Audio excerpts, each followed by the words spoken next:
Hi everyone, today let's talk about the secret indicator that is warning about a lost decade for the S&P 500. Do me a quick favor and like and subscribe and watch the video till the end to help out the channel, and let's get started. So let's talk about it, a lost decade in the S&Ps. We've talked about this a few times on the channel. We think a lost decade is potentially in play with stock drops averaging around 45%. But let's talk about the indicators they are referencing here, with the first one of those being allocations to stocks. When investors have their allocation at 45% of their holdings, we've experienced losses for the following decade, and you can see that here current reading is 52%. So for the next decade, you're expecting to see a negative return, real losses of around 4% per year, adjusting for inflation over the next decade. So that would put you around the 0 to 2% potentially actually on the year, but with inflation, you're losing buying power. So not a great place to be for markets, at least on the investing side. Doesn't mean you can't trade in the short term. I will absolutely be trading in the short term, but right now, buying markets at these highs, probably not a great time to be doing so. What other investments are there?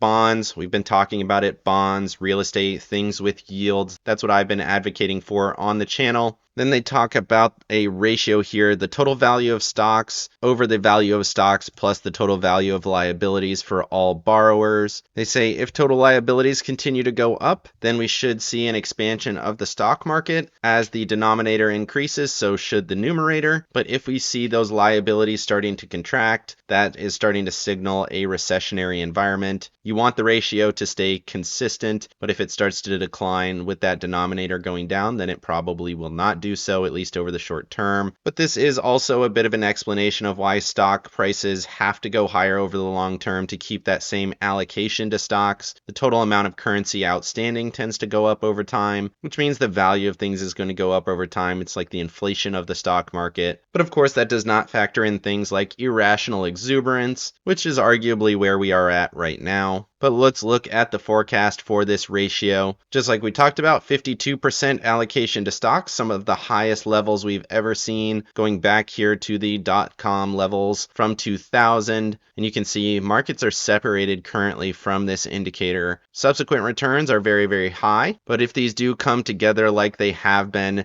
the expectation is for that minus 4% on a real return. Of course, this is the subsequent 10 years, so this is where we're at right now. The expectation is that this will trend lower over time, giving you that negative real return. And then they kind of summarize it here. Should you be worried? Generally, yes. The indicator is one of the best we've seen over the next 10 years, and it is signaling not a great time, but it's not flawless. They say it has actually returned better returns than the indicator has predicted over time. And of course, this time could be different with AI pushing markets higher potentially, or maybe having a higher average stock allocation indicator in your indicator watch list might be valuable over the medium term, but you can see it here. When we were super allocated to stocks, that was the 2000 dot-com bubble, and then we had a last decade after that, and we are right back to those levels here based on allocation to stocks. Are we going to see another kind of consolidation to sideways dip? It does seem likely, and you can see it here as well. One of the peaks back in the 1970 timeframe ended up getting a sideways decade as well. So we've seen this before. Is it likely? I say yes. I've been talking about it on the channel for a while. What is the opportunity? Buy things that are cheap, buy things with yields in the short term,